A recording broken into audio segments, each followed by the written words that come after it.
Welcome back to Fantasy Report. I want to start the show off with an apology to Danny. I gave him awful odds and he decided in return he'd throw up 76 on Thursday alone.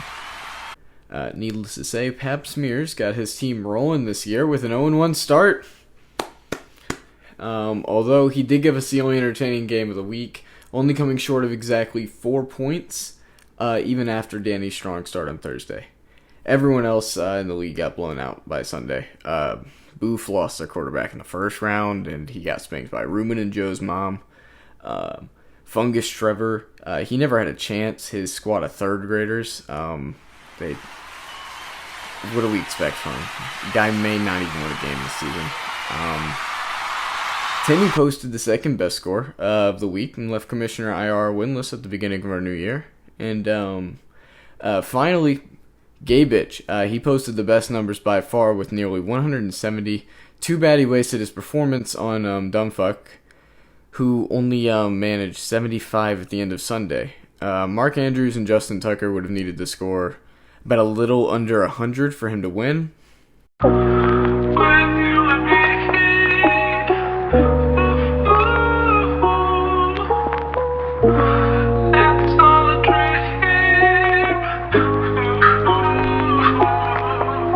Needless to say, Zach has only bettered his odds of doing the Mount Beer run.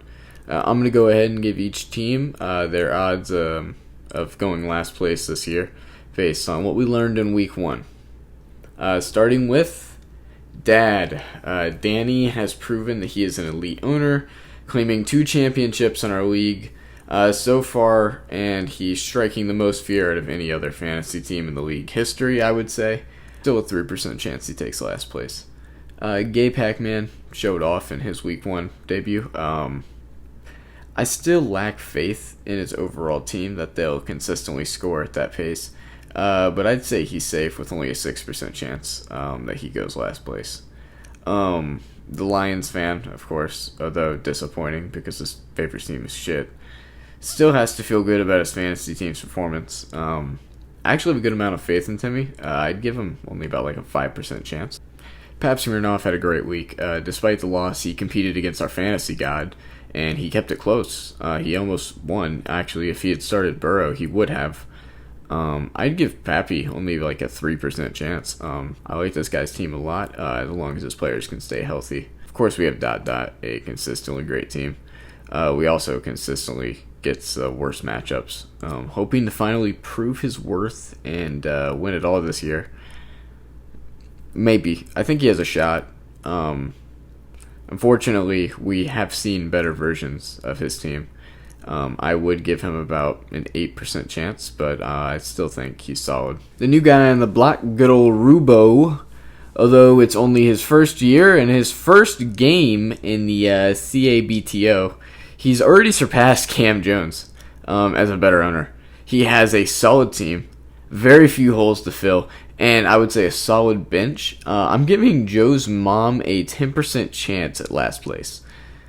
Commissioner Smell, at this moment, still has only about a decent team. He could be great if certain players started performing now, but we are talking about Fennell, so expect none of these players to be on his current team.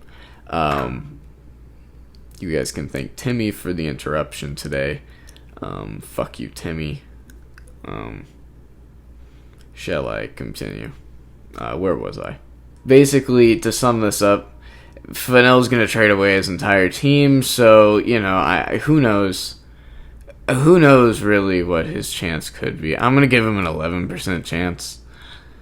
But we're talking about Fennell here, man. I Lakeland Booth found themselves at a quarterback, like they do every single year, and especially this one. Since the organization has only drafted Drew Brees to be their starter ever in the entire history. If you look it up, that Drew Brees has been the starter. So they were probably uncomfortable finding a replacement after his retirement. So this is year 1 without their starting quarterback. The depth of the team is okay. The team overall is pretty okay. I mean, they can play great.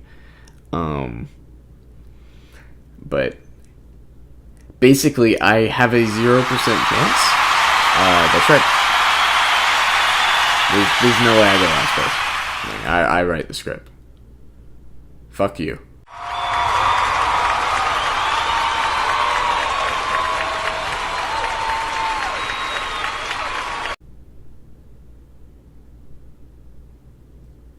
Dumb fuck is dog shit and has a 23%.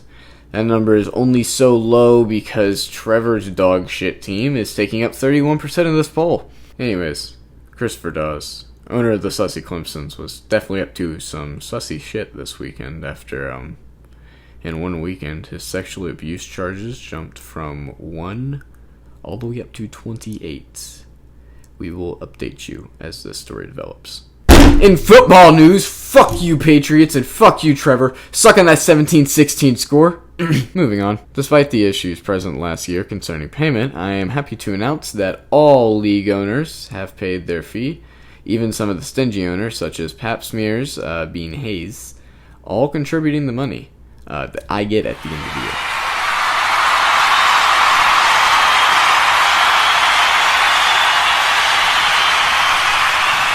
But before I get on to predictions for the week, we have one more show to get on to. That's right. Who is the worst at every position? I know, you're probably just jumping with joy, oh boy. Let's make the fantasy report longer. At QB, drumroll please. It's the Boof. Who else would it be? I mean, come on.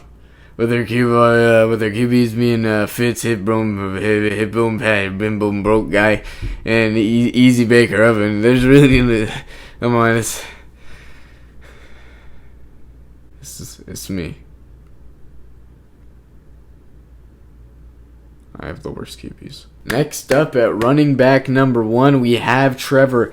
We also have Trevor for running back number 2. So I'll go ahead and just talk about both now. So, Eckler is not a bad running back and will be a good running back 2.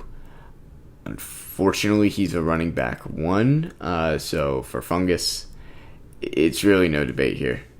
Trevor has it rough. His running back 2 is on IR, and his next best option shares the field with Melvin Gordon and got like 5 touches. Good luck, Trev. At wide receiver spot, we have almost Trevor, but ultimately, Dumbfuck gets the spot. Calvin Ridley is good. I really like him. I really do not think he's a wide receiver number 1. I think he is a perfect wide receiver number 2, a low-end number 1. But he's unfortunately a low-end number 1. So at wide receiver 2, though, we do have Trevor, who lands his 3rd spot on the list. Welcome, Trevor. Hopefully you are practicing. My goodness. Having Robbie Anderson at his 2, he's easily the worst wide receiver 2 in the league. Finally, the tight end position. This one is finally also not Trevor. So congratulations, Trevor. Instead, this one I'm going to have to give to Ruben, who has Toenail from the Packers. Definitely better options to be had. At the flex position, it was a debate between both Zachs. Tyler Boyd is good, but he's definitely not great. Especially with the Bengals line. But the issue is I really just hate Juju. Unfortunately, I will not let my bias determine the outcome. So, Kamishi Smelly, IR, you're going to have to take the flex position on this one. I'm sorry. Timmy, being the offensive team that he is, of course, ignored defense, which is a key contributor in championship teams, so I'm told. So, Timmy should be a first round out if the rumors are true. Finally, at kicker. This one goes to Timmy. I love Q. He's the top kicker in the league. Fortunately, he plays for the Falcons. Safe to say Trevor sucks this year, taking 3 slots, and all 3 being key positions. Anyways, Let's get on to everyone's favorite prediction.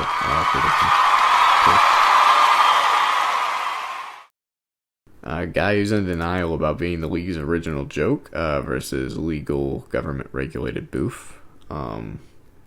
He holds a 58-42 advantage. Dan versus Rubo holds a 54-46 advantage. Commissioner versus the newest joke of our league holds a 67-33 advantage. Imposter versus crewmate holds a 52-48 advantage. Poppy versus guy who likes grilling, it was last year's joke of our league, holds a 60-40 chance. And that concludes this week's oh, wait a minute, hold on. Really think I was gonna forget? I haven't even done Clown of the Week yet. Brought to you by Sunoco. If you're underage, buy alcohol and cigarettes. We don't fucking care. Timmy decided he was gonna be a dumbass last week. And also this week, when he said that he had never had a losing record. My researchers personally have been unable to find any definitive proof to support or deny these claims, but everyone in the league remembers Timmy not being good at fantasy like the first 2 years, and obviously everybody knows about the game that he won with AB scoring 2/3 of his points. Anyways, we'll call this the Clown of the Week with like an asterisk in case we're wrong, because then I'd be Clown of the Week, and I got nothing left to say here. Godspeed from the folks at the Cock and Ball Torture Organization, and best of luck to all y'all except Tim. A dirt road, a cold beer, a blue jeans, a red pickup, a rural noun, simple adjective. And Papa Benjamin Smirnoff holds a huge advantage on last year's champion at 65-35.